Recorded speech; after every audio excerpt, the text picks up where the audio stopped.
India versus Pakistan का मुकाबला of course इस टूर्नामेंट का मार्की क्लैश है, इस पूल का भी मार्की क्लैश है। इससे ये तो शायद निर्धारित नहीं होगा कि आगे कौन जाएगा, पर थोड़े से आपके पास वो कहते हैं ना कि you need that bragging rights कि एक बार और आपने पाकिस्तान को हरा दिया, और पाकिस्तान अगर किसी तरीके से भारत को पटक नहीं देता तो फिर that it will hold them in great state, क्योंकि उनके पास बाबर भी नहीं है, रिजवान भी नहीं है, and they are trying to chart a new course. तो उनके लिए बहुत महत्वपूर्ण है कि वो भारत को थोड़ा सा ट्रबल करें, थोड़ा सा पुश करें, और भारत के लिए इंपॉर्टेंट है कि अपनी डोमिनेशन को एक बार फिर असर्ट करें कि हम सबसे बेहतर हैं और आप हमारे आसपास भी नहीं लगते हैं, even though you have tried a different set of personal. तो उस दृष्टिकोण से मैच बहुत महत्वपूर्ण है। हालांकि दोनों टीम्स करेंगी qualify for the next round. भारतीय 11 क्या होनी चाहिए? मेरे विचार में जब भारत ने यूएई के सामने 2 स्पिनर खिलाए in the form of Varun and Kuldeep, मैं रिस्ट स्पिनर मिस्ट्री स्पिनर की बात कर रहा हूँ, 3 कुल स्पिनर के साथ भारत ने खेलने का फैसला किया। सिर्फ एक ही फास्ट बॉलर को मौका दिया, वो थे जसप्रीत बुमराह, अर्शदीप को उन्होंने नहीं खिलाया। I think that sealed the deal. अब कुछ बदलने वाला नहीं है। इसी 11 के साथ भारत पाकिस्तान के सामने उतरेगी और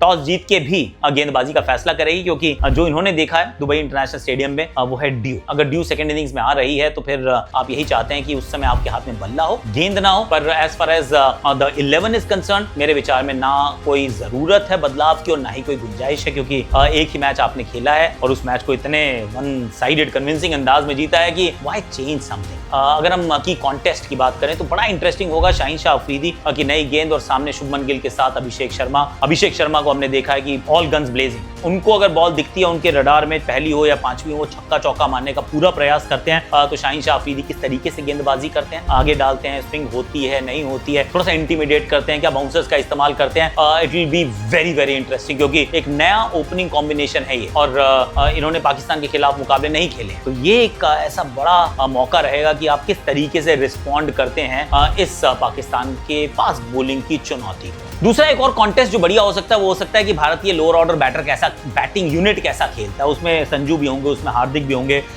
उसमें शिवम दुबे भी होंगे, और सामने हारिस रऊफ होंगे, शाहीन शाह अफरीदी के एक आधा ओवर होगा। देखते हैं उनका 11 क्या खेलती है। पर ये बड़ा इंटरेस्टिंग कॉन्टेस्ट रहने वाला है, क्योंकि बहुत समय हमने बार बार ये देखा है कि जो 20 ओवर का मैच होता है, अगर 2 बराबर की टीम्स होती हैं तो काफी समय तक वो एक दूसरे के साथ साथ चल रही होती हैं, और फिर टुवर्ड्स द एंड एक टीम जो है वो आगे भाग जाती है, and that happens in the last few overs. तो लास्ट 4-5 ओवर में आप क्या करते हैं, sometimes it defines the game, it decides the game. तो जो डेप्थ गेंदबाजी करेगी पाकिस्तान की टीम, और सामने जो स्लाइटली न्यू लुक, क्योंकि शिवम दुबे को उतना हमने फिनिश करते नहीं देखा है, जीतेश शर्मा तो नहीं खेल रहे हैं, संजू सैमसन इन न्यू रोल, हार्दिक पांड्या, ये बड़ा इंटरेस्टिंग होगा कि किस तरीके से भारत फिनिश करती है against the fast bowlers in the death overs. Pakistan का रीसेंट फॉर्म आई मीन आप बड़ा मुश्किल जज करना है कि किस तरीके का है, क्योंकि मुकाबले जीते जरूर हैं, पर वो टॉप फ्लाइट टीम्स के सामने ना तो खेले हैं ना जीते हैं। एक नई टीम के साथ उतरे हैं, एक नई सोच के साथ उतरना चाहते हैं, जिसमें साहिबजादा फरमान आपको नजर आते हैं, आपको सईम अयूब नजर आते हैं, सलमान आगा नजर आते हैं, उसके अंदर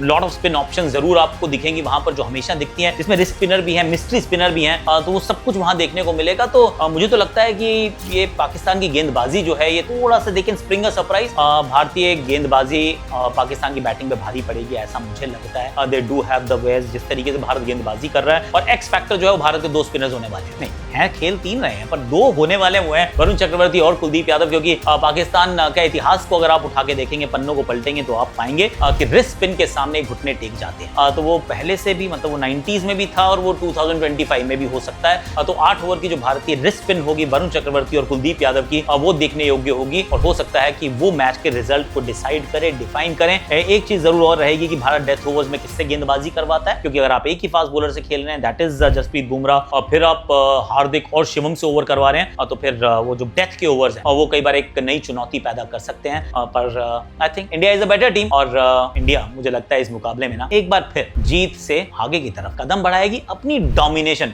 पड़ोसियों को समझाएगी।